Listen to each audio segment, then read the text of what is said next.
Hello and welcome back to Negotiate with Yourself and Win with me, Jeremy Sherman, and me, Jeremy Sherman. Today we conclude our 4-episode series on a big old slippery question. Biggest question in science you ever ignore. What are selves and effort, and how did they emerge from chemistry? See, there's this gap between the sciences in which you must and can't talk about effort, about trying. In the life and social sciences, you must talk about effort, organisms trying to survive and accomplish things. And in the physical sciences, you can't talk about effort.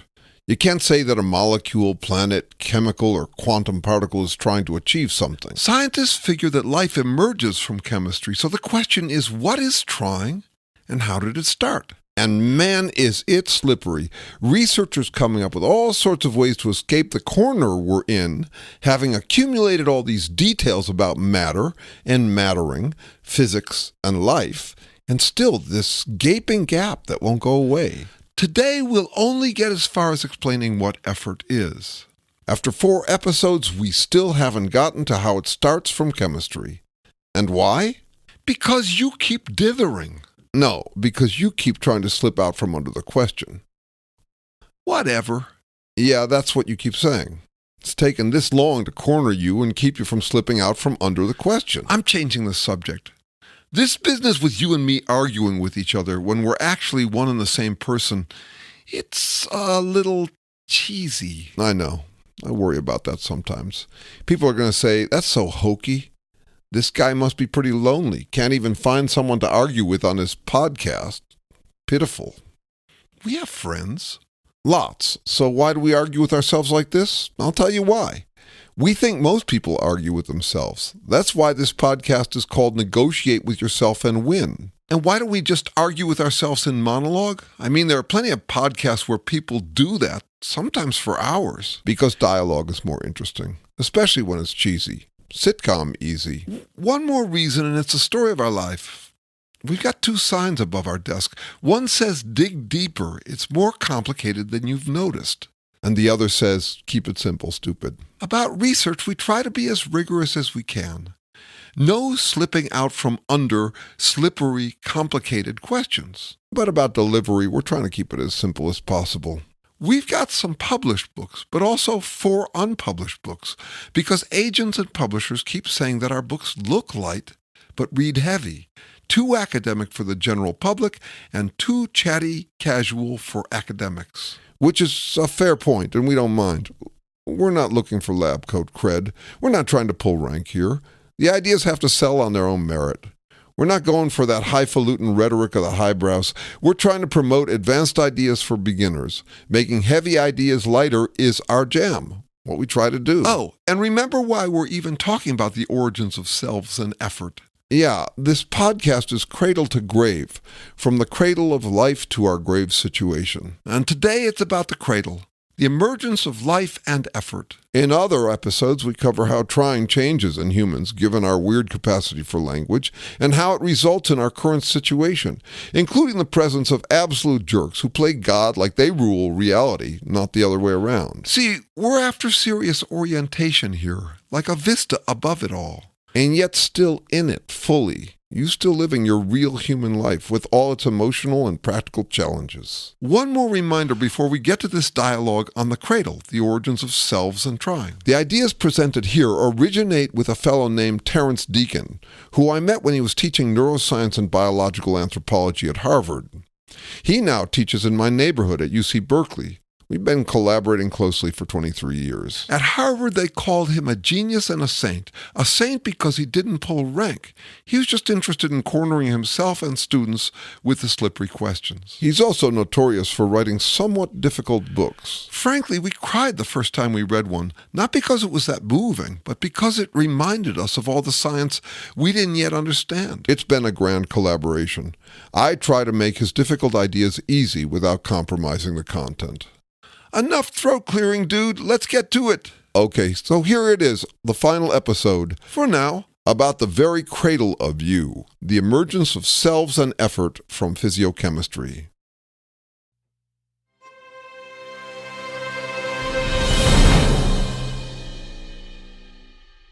Okay, you said you'd walk me through your explanation for who we are really. Actually, I said I'd question you through to who we are really. So let me start this way. This whole conversation began when you said you felt mostly pushed and pulled through life. I did.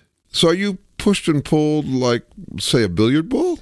No, there are things I need to do for my own sake. Like what? I keep food on the table, a roof over my head, care for the kids. So you make effort towards those things. You have to interact with outside pushes and pulls in the right way for your effort to succeed. You dodge obstacles, you aim for goals, and you're not passive. Is that right? Right. I dodge and duck, I reach and grab, I push stuff away, I juggle. I'm like a ninja. I need mad skills to keep it all working. I need self-discipline, self-control, focus. Great. You need self-control in order to make effort that gets you through to what? What's your ultimate goal? I want to clarify something I said at the start. Yeah, I wonder about ultimate goals sometimes, but wondering what's the grand object of the game of life, what's my ultimate goal, I mostly get brain freeze thinking about that. So I like what you said about not having to conform to some bearded or beardless master's master plan for me. That's a relief. And anyway, if I'm honest, I mostly end up taking things one day at a time. Just get through today so I have what I need tomorrow. That sort of thing. Not some grand plan. Take it day by day. Is it fair to say that you use your self-control today so you can have self-control tomorrow? I guess. Let's talk about keeping food on the table. You like eating because it tastes good, but is that the only reason? Of course not. I use energy to stay alive. Not just to do conscious things, but to regenerate your own body, like regenerating cells, repairing what breaks down. Of course. Including keeping a roof over your head and clothes on your body? Right. Keeping my whole kit functioning because it tends to break down. Like I'm working now to save money to get my roof replaced. I suppose that's a goal. Perfect example. With time, roofs can leak, and if yours did, your house would get damp and your family might all get sick. You have to keep your roof in good repair. You have to regenerate your protection against the elements. And why? So we don't break down. And then kids. Right. So you got three basics right there. Regeneration, protection against degeneration, and generating offspring. You eat for energy you use in effort to regenerate what breaks down, including regenerating protections that prevent things from breaking down. And you reproduce, passing on life to offspring. Right. Though kids were an option. Understood, not everyone has kids. And you said you're not forced to do these things by external pushes and pulls. Well, there's social pressure. But it's not pounds per square inch pressure, not a push and pull like a passive billiard ball knocked by a cue ball, or a passive piece of metal attracted to a magnet. Is that right? Yeah, I'm proactive. But I thought we were going to start much more basic than me, the origin and nature of selves and effort, right? Indeed. So you said you have to stay self-disciplined. You have to employ self-control to juggle lots of different effort. But we started here with some basics. I'll call self-regeneration, self-protection, and self-reproduction. Yeah, among other things. Sure, but those are the basics. And why? Well, isn't it obvious? I don't want to die. I don't want things to fall apart. But why have kids? I don't know, because everyone does. Perpetuating the family line. And how old is your family line? Oh, it goes way back. I don't know. How about back 3.8 billion years to the origins of life? Sure, why not? That's a long line. Obviously some effort. And all those ancestors made effort against what? The end of the line. Decay. Falling apart. Like Judgment Day or Doomsday? Not really. Decay is chronic. Things are always breaking down. And breakdown does get each of us in the end, right? We do die. Sure. So if we die, how do we get 3.8 billion year lineages? Offspring, obviously. Them too taking it day by day, self-regenerating, self-protecting today so that they can keep on keeping on. Keep on self-regenerating and self-protecting tomorrow. Fair enough. And you've passed that ability on to your children. I try. Sometimes I worry that they're not getting their act together. And you wonder if you're keeping your act together. I do. My self-control gets loose sometimes. I worry that I'm losing it. Right, and yet today, for example, you and your kids are self-regenerating and self-protecting in real time. Yeah, but it's not like I pass on some instructions for what to do and they follow it. Not like I've programmed some machine. No, it's not. So what do you pass on? What do you say keeps you keeping on? What? Didn't you say you need self-discipline, self-control to keep at it? Oh, yeah, that, right. I can't dither. I can't do just anything with my time. I have to be efficient. I have to focus. I have to be deliberate. So you use self-discipline, self-control to keep dithering and decay at bay. I do, but again, I want to get at the origins of selves and efforts. We've come this far and I'm beginning to think you're stalling again. Like maybe I'm dithering, unfocused, unconstrained, drifting here and there. Okay, I'll get more deliberate. I'll unliberate myself. I'll show some self-control. The original question was this: selves and effort are something different, yet from nothing but physiochemistry. There's nothing added. What then accounts for the difference? And how did that difference emerge from nothing but physiochemistry? Are we on the same page? Exactly. That something different is not something added. We agreed on that already. So what is it? I'd say that the something different from nothing but physiochemistry is self-control, the prevention of dithering. Selves and effort result from a limitation within physiochemistry, not an addition. It's the way that living chemical systems make dithering less likely, less probable, resulting in deliberate effort. I don't get it. You're saying limitations make me what I am? Not just you, all organisms. What's different is the way they prevent their own breakdown. But I thought you said we weren't pushed and pulled, controlled from the outside. Oh, we're still at the mercy of outside forces. I could be squashed by a truck or sucked into some jet engine. But what's at mercy is my life, my struggle for existence. If it weren't for that, it wouldn't matter what happened to me. Like if I were a molecule, getting busted up would make no difference to my effort because I wouldn't be making effort. No, what's different about me is that I try to keep going. And what about me is the source of that trying? Not the energy I consume and use for my effort. Could be used for whatever work. It'll dither when unconstrained, resulting in no work or any work, most likely the work that breaks things down and keeps them from persisting. No, the source of my effort is my self-control, the ways in which I can prevent myself from dithering. I don't know. Something must be added to my chemistry that makes me proactive. It's what disappears when I get passive at death. What's added is subtractions, preventions, self-control that keeps you from breaking down. At death, you lose self-control. The chemicals and energy in you are free to dither, to do just whatever. But while I'm alive, I'm freed up to do my daily tasks. I'm not constrained. I'm liberated. Freed to do them because you prevent yourself from dithering. I know it sounds reversed, but hear me out. You have your to-do list every day, right?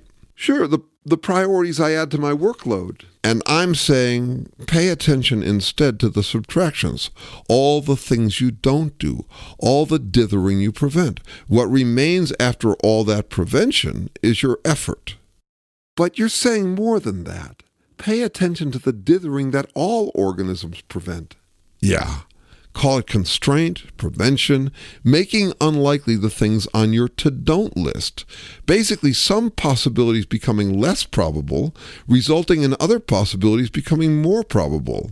Like if you don't do this or that, you're more likely to do what's left. What remains after the prevention makes other possibilities less probable. It's a process of elimination. Like a detour, like if you put up a barricade, people having to take another route. Our effort is deliberate, you could say, unliberated from dithering. So, again, plug that in as an answer to your core question. Selves and effort are something different, yet from nothing but physiochemistry. My answer is physiochemistry, sure, but not just any physiochemistry. Selves are physiochemistry that reduce the likeliness of degenerating. Nothing added, rather subtractions of ways things would otherwise go toward dithering, dissipation, or death. Life is death prevention. To be alive is to maintain constraints that make dithering, in other words, degeneration, less likely, and therefore, by a process of elimination, make regeneration more likely. I'd say that organisms keep their act together moment to moment by preventing their act from falling apart. What then are you saying gets regenerated? The constraint or prevention is what gets regenerated. You focus today so that hopefully you'll be able to focus tomorrow. All organisms do that. Aren't I my effort? Your effort is energy channeled, prevented from dithering as it otherwise would. What then keeps your energy focused? Are you saying that organisms are their constraints? Yes, an organism is a constraint that channels energy, food, oxygen, into work that regenerates that very constraint. You can picture it like this. Imagine a ball floating in the air, gusted about by winds, and wind torn in the process, degenerating as the wind tears at the ball. But this ball has an extraordinary capacity. It has channels within it that channel gusts of wind into internal work, effort that regenerates the channels, regenerating a protective coating that serves as a kind of windbreaker jacket, and regenerating offspring with channels that likewise focus energy into self-regeneration too. Other balls gusted about in the wind energy, offspring that likewise channel wind energy, focusing it into regenerating the overall constraint that keeps them regenerating the channels. So is the effort the wind? No, I hear you saying that it's the channels that constrain how the wind flows. Yeah, and the self? Is it this channel or that? Like your ability to focus effort into this particular task or another one? You're saying it's the overall capacity to channel energy into self-regeneration. That's right. So are you talking about checks and balances in your body? The homeostasis? Yes and no. Homeostasis keeps things within a limited range. It is a constraint, but that isn't enough to explain selves and effort. A thermostat keeps temperatures within a limited range, right? Sure, but that doesn't mean a thermostat is alive. Right, but it does keep temperature from dithering up and down in wide swings. But a thermostat doesn't keep itself from degenerating. Like you said, things are always degenerating. Selves have to regenerate fast enough to outpace that degeneration, and thermostats don't do that. You're saying self-regeneration is at the top of all organisms' to-do lists? Yes, higher even than self-reproduction. After all, if you're already degenerated, you're in no state to have offspring. So the to-do list is self-regeneration first, self-reproduction second? Yes, and self-regeneration includes regenerating protection, because there are two ways to combat breakdown: repairing what breaks down and preventing breakdown, healing and sealing. Your ability to do that is what you pass on to offspring. The ability to repair and prevent breakdown moment to moment. A 2-item to-do list. Yes, and those 2 to-do items are accomplished by selves preventing the work on their to-don't lists, preventing dithering. Self-repair and self-protection are what's left after self-degeneration is prevented. So self-protection is like having a roof over your head. Actually, preventing your roof from degenerating. And why? Because exposed to the elements, you degenerate. So you're preventing the degeneration of the constraints that prevent your degeneration. It's simpler to say I'm making effort to keep a roof over my head. Yeah, and that's the problem. With words you can say it simpler and overlook the explanation for how it happens, not noticing that it's a result of a process of elimination, the elimination of dithering. Self-protection is us preventing the degeneration of our degeneration prevention, repairing your roof, but also your skin and your immune system, all sorts of effort to ward off the things that could degenerate you. I begin to get it. I have a question before I pass out here. Can we make a list of all the things I'm not, all the things upon which selves depend that aren't the self itself? Sure, why don't you start? Okay, so I'm not my DNA. Right, we talked about that last time. Your DNA limits what you are. It's part of your constraints, but DNA by itself, it's not the self. Remember, a big glob of DNA looks like snot. And I'm not the energy I consume. No, you'd be unable to make effort without it, but it's not the effort. Energy could be used to do really any work. You could run an engine on burning toast. You could start a house fire with it. It gets turned into effort by your intrinsic constraints, the impasses that keep energy passing into effort instead of dithering, doing just whatever. You said run an engine, but I don't bet you think I'm a machine. No, remember, a machine, like a thermostat, doesn't regenerate itself. Well, maybe someday we could make a computer that self-regenerates, self-protects, and self-reproduces. Maybe, but we're not even close now. And yes, those would be the standards for making a computer into a self capable of real effort on its own behalf. What else? Oh, the body. Yeah, I'm not my body. It remains after myself dies. Which doesn't make you sound very scientific. Sounds like you're talking about a soul. Right. I am. Soul is as good a name as any, since naming is not explaining. And remember, I'm not describing the soul as some non-thing thingy that flies off elsewhere at my death, escaping the body.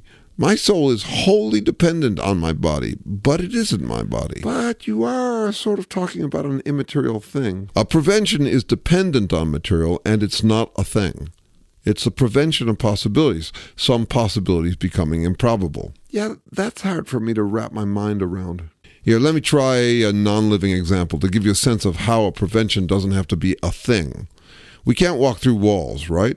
No, we can't. A wall is a thing. It can be an impasse preventing passage in some directions. But are all impasses things? How about congestion in a crowd? I'll say, I had to go around the congestion. I couldn't get through it. It was an impasse. I had to detour around it. But congestion isn't a thing. It's a dynamic concentration of things that's too thick for me to get through. Like when the crowd clears, where's the congestion? It's simply gone. So are you saying that a soul is a congestion? I'm drawing a parallel.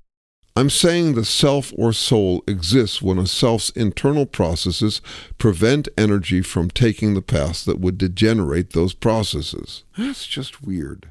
I know. Think of that crowd's congestion as a dynamic constraint that channels energy, like your energy to get around it. And by dynamic, you mean what? I mean lots of molecules moving around. But we were talking about people moving around in a crowd. People make effort. Yes, but that's just an illustration. Here, check this out. Say those people were just pushed into openings in the traffic by other people behind them. Imagine that they're not trying to get anywhere. They're passive, just pushed into free space. Now swap that crowd of people out for a bunch of water molecules, say a river rushing around an impasse, say a rock in the riverbed. The water molecules are not making effort, not trying to get anywhere, but there's still congestion in that narrowing of the channel made by the rock. There's turbulence like you'd see in a crowd rushing out of a burning building. Congestion, a water molecule traffic jam, but it quickly falls into a path of least resistance. And how? By a process of elimination. It falls towards the least turbulence. It becomes a whirlpool. And why?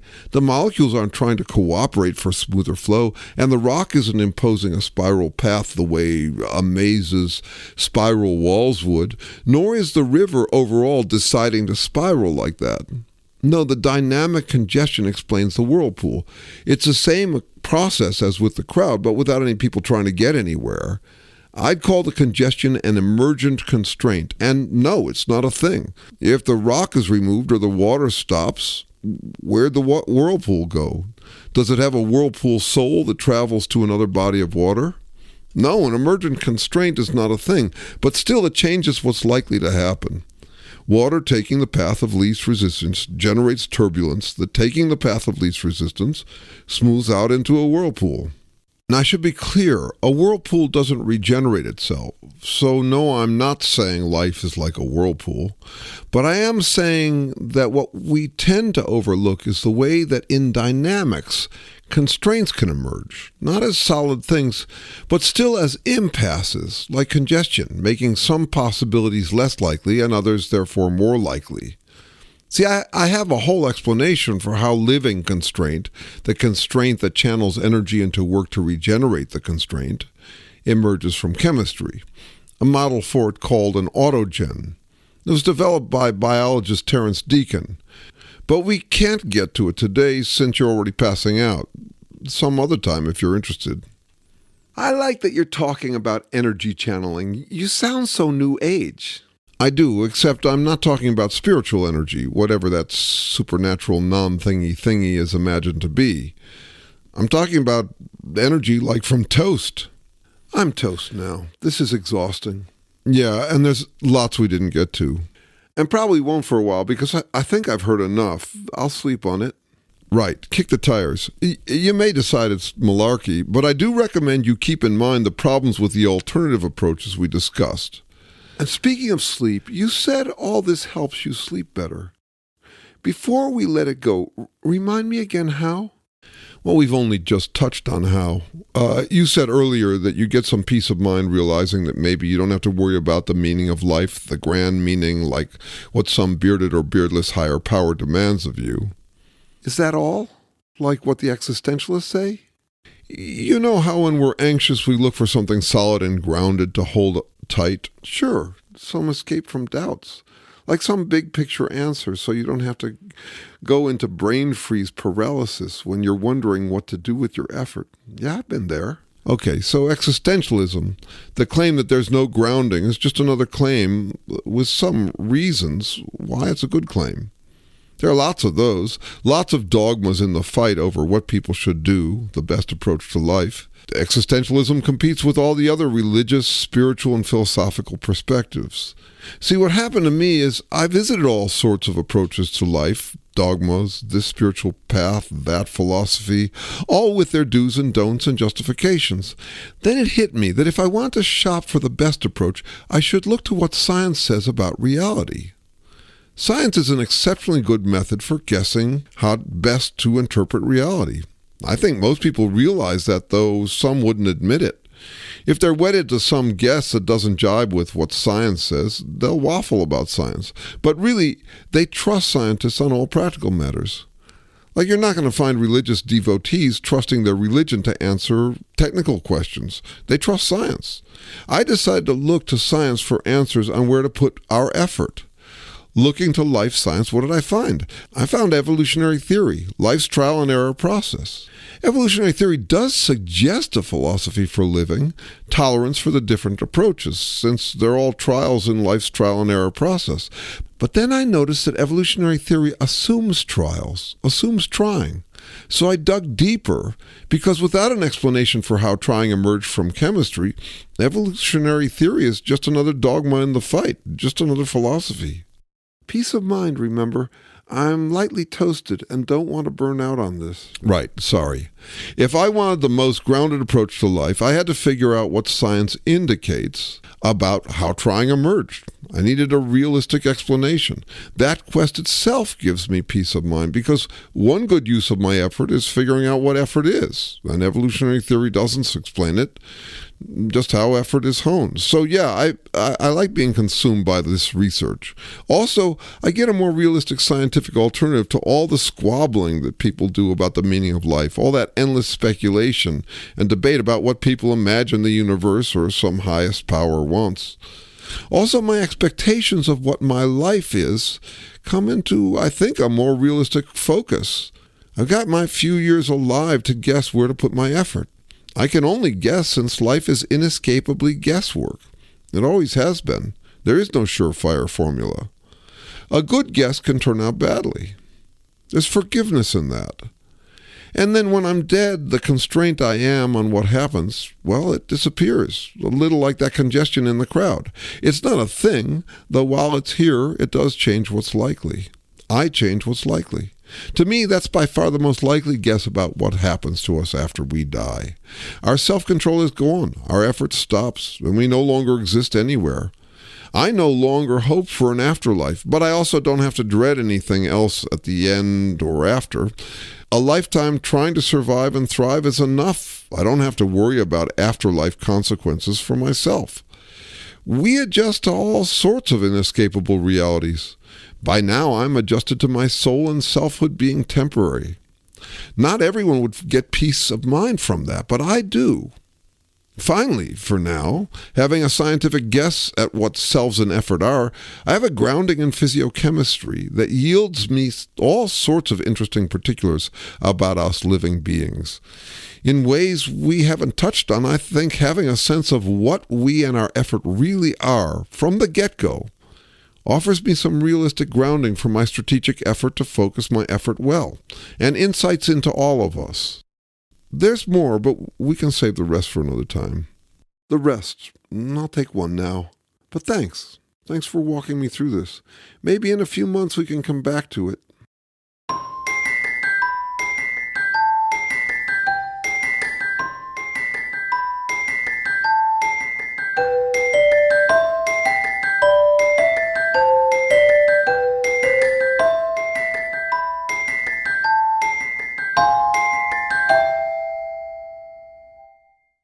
That's our show. Please do all the things everyone else tells you to do. Subscribe, like, share, comment, critique, and insult. We can take it.